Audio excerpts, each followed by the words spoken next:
I now give the floor to the representative of Israel. So you have the floor.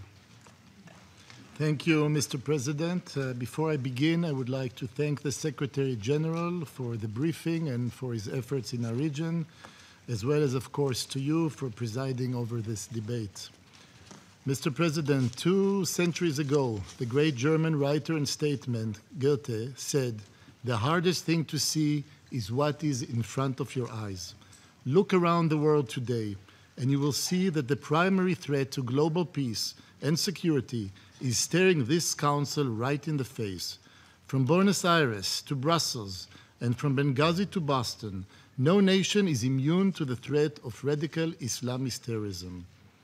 Armed with dangerous ideologies and deadly weapons, violent radicals are waging war to destroy lives and destroy our way of life.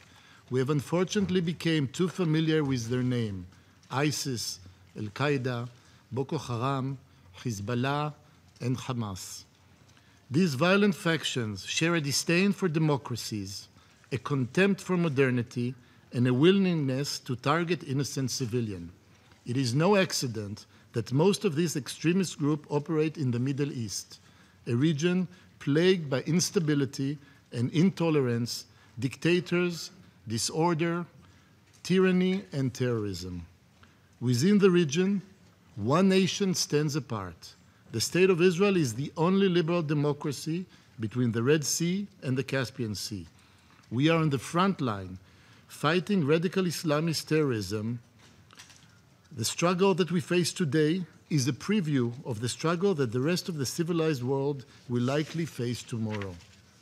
Mr. President, as we speak, the Israeli Defense Forces are fighting to rid Gaza of the Hamas military infrastructure that has terrorized the Israeli people and devastated the Palestinian people for well over a decade. Trust me when I tell you, Gaza is the very last place that we want our soldiers to be in. The very last place. This is not a war we chose. It was our last resort. Hamas has sent suicide bombers into our cafes and onto our buses. It has sent armed terrorists through tunnels into our homes and into our schools. And it has launched over 12,000 missiles and rockets toward our towns and cities in the last 10 years. Israel is a small country, and every single person has been affected by terrorism. Israelis may have grown up with the threat in our backyard, but we have never, and we will never grow used to it. We will never grow used to the sound of sirens or the roar of rockets overhead. We will never grow used to seeing our children in army uniforms. And we will never, ever, we refuse to become accustomed to burying our sons and daughters, as too many Israelis have had to do since Hamas dragged us into this conflict. Israel did not want this war. 3 times, 3 different times, Israel agreed to accept a ceasefire, and every single time Hamas refused and launched even more rockets. Each of these rockets send a message loud and clear: Hamas is determined to wage war.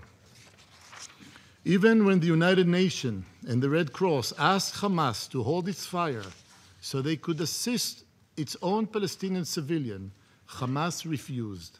Once again, Hamas proved that it has no regard for the well-being of the Palestinian people. Egyptian Foreign Minister Sameh Shoukry stated that had Hamas accepted the Egyptian proposal, it could have saved the life of Palestinians. Let me make the picture very, very clear. The Palestinian civilian and casualties are a direct result of Hamas' decision to continue sending rockets and terrorists toward Israel while putting their civilians up front to protect their so-called leaders and their terrorists. And the PA leaders and their delegation and delegate today refuse to stand up and say to Hamas, stop. Mr. President, in the past month alone, Israel has been attacked on 4 fronts. Rockets have been fired at us from Lebanon, from Syria, from Sinai, and Hamas has launched an all-out assault from Gaza. In addition to firing rockets, Hamas has now developed a new strategy to wage war against Israel. In Gaza, there are two cities, a city above ground and a city below ground. 18 meters below the strip are kilometers of dense terror tunnels crisscrossing like a giant web, reinforced with thousands of tons of concrete, and supported by massive beams. Hamas has built a vast underground terror network. Hamas leader Ismail Haniyeh recently declared that the tunnels opened, and I quote, a new strategy in confronting the enemy from underground. Since entering Gaza, the IDF has uncovered 23 tunnels with over 66 different entry points, many of which are under homes and schools. No site is off-limit for Hamas. One of the tunnels, exposed over the weekend, began under a family home and was packed with explosives. Hamas is using its extensive tunnel system to carry out a series of deadly attacks. In the past week, dozens of heavily armed terrorists have used these tunnels, these exact tunnels, to infiltrate Israel. What do you expect Israel to do when terrorists are as far from Shajaya to Kibbutz Nachal Oz as this hall is to the Metropolitan Museum? Imagine what it is like for Israelis living next to Gaza to know that there are dozens of hidden tunnels leading to the doorstep of their communities. Imagine what it is like to fall asleep wondering if a terrorist is tunneling under your home, or to wake up and wonder if your children will be safe on their way to school. Just yesterday, heavily armed Hamas terrorists emerged from a tunnel only 200 meters from a kindergarten. Over the weekend, 8 Palestinian terrorists emerged from a tunnel almost 300 meters inside Israel, armed with automatic weapons and wearing Israeli military uniform. They fired a rocket-propelled grenade at Israeli military jeeps, killing 2 soldiers before retreating back underground. A few hours later, 2 more terrorists entered Israel using a tunnel. They were carrying tranquilizers and handcuffs and were on a mission to kidnap Israelis. For years, the international community criticized Israel for restricting the entry of construction material into Gaza. Now you know what those building materials are actually being used for. All this time, the international community thought it had been sending money to develop social services or political institutions or economic structures. In truth, the $8 that you sent were only aiding Hamas to build its terror stronghold. The fact that Hamas directs its budget underground rather than above ground proves that it is more interested in warfare than the welfare of the Palestinian people. Hamas violates international law and brutally abuses the people of Gaza. It sends innocent men, women, and children to stand on the roof of their home and shield the terrorists firing rockets from their living rooms and bedrooms below. It built bunkers for its leaders, but it refuses to build bomb shelters for civilians.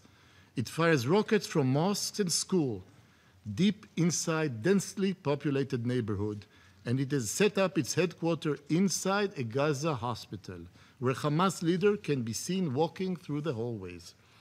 Rather than taking steps to avoid harming civilian casualties, Hamas has stepped up its attacks in the hopes of creating even more casualties. Hamas's strategy is clear. It sees every Palestinian victim of this conflict as fuel for a propaganda machine. The purpose of this machine is to push the international community into pressuring Israel to grant Hamas's demands. Sadly, many people have fallen for their cynical campaign. All those who argue that both sides are equally to blame are playing into Hamas's hand and inviting a ruthless radical group to continue its campaign of terror. I would like to remind you that this terror organization sits in the Palestinian Unity government. President Abbas has a choice to make. He can continue to remain silent and stand in support of Hamas, or he can assume the mantle of leadership by dissolving the unity government. The choice is his. be a part of the problem or a part of the solution. Mr. President, Israel is doing its utmost to avoid harming civilians because we believe that every innocent life lost is a tragedy. We deeply regret the losses, but the blame lies with Hamas for hiding behind civilians and using them as human shield. The IDF is fully committed to upholding the rule of law and is only operating against terrorist targets and is taking steps that no other nation at any time in history has taken. What other nation supplies millions of tons of humanitarian aid or set up a field hospital to treat the wounded on the other side, even as the enemy fires on it indiscriminately? What other nation sends messages to warn exactly where it strikes, giving the enemy time to set booby traps and deploy snipers? Israel spent 4 days warning Palestinians in northern Gaza that the military would soon enter their neighborhood to uproot Hamas. That gave Hamas 4 days to prepare an assault on our troops. Every time we drop a leaflet or make a phone call or send a text message warning of an imminent attack, we're endangering our children so that we may keep their children and people safe. We have said before, Israel has no interest in being in Gaza. We are fighting in Gaza, but we are not fighting the people of Gaza. The equation is simple. When it is quiet in Israel, it will be quiet in Gaza. The goal of our operation is to eliminate the rockets, shut down the terror tunnels, and demilitarize Gaza in order to restore sustained quiet to the people of Israel. Members of the international community have said that Israel has the right to defend its citizens, but when we exercise that right, we are criticized. What do you expect us to do when terrorists are tunneling into our communities? What do you expect us to do when our children are being kidnapped and murdered? What do you expect us to do when rockets are fired at our cities and our citizens can't pass a single day without running to a bomb shelter? Mr. President, Iran is exerting its influence to attack Israel from the land, the sea, and the air, on every front. It is supplying Hamas with rockets in Gaza, it is standing by Assad in Syria, and it is supplying Hezbollah with missiles in Lebanon. Some of these terrorist groups are now teaming up to form the dream team of terror, intent on making life a nightmare for millions of Israelis. Hezbollah leader Hassan Nasrallah called Hamas leaders Khalid Mash'al to say, and I quote, Hezbollah and the Lebanese resistance support Hamas's strategy and the just condition it has set to end the conflict. For years, we warned the international community that Hezbollah was amassing tens of thousands of rockets and missiles. We were met with silence. Will you continue to remain silent? For years, we told you that Hamas was building a terror stronghold in Gaza, and we called on the international community to condemn the rocket fire. We were met with silence. For years, we warned of the impending escalation, and you ignored us. Goethe was right. The hardest thing to see is what is in front of your eyes. Israel is on the front line of global war against radical Islamist terrorism. The entire civilized world has a stake in the outcome, and so it must support Israel's rights to defend its citizens. Israel's fight against terrorism today will determine how we live tomorrow. To do nothing and to say nothing to support our efforts to invite tyranny and terror is to invite tyranny and terror into our own backyard. The international community must stand together and speak together and prevail together so that all people everywhere can live in freedom. Thank you, Mr. President.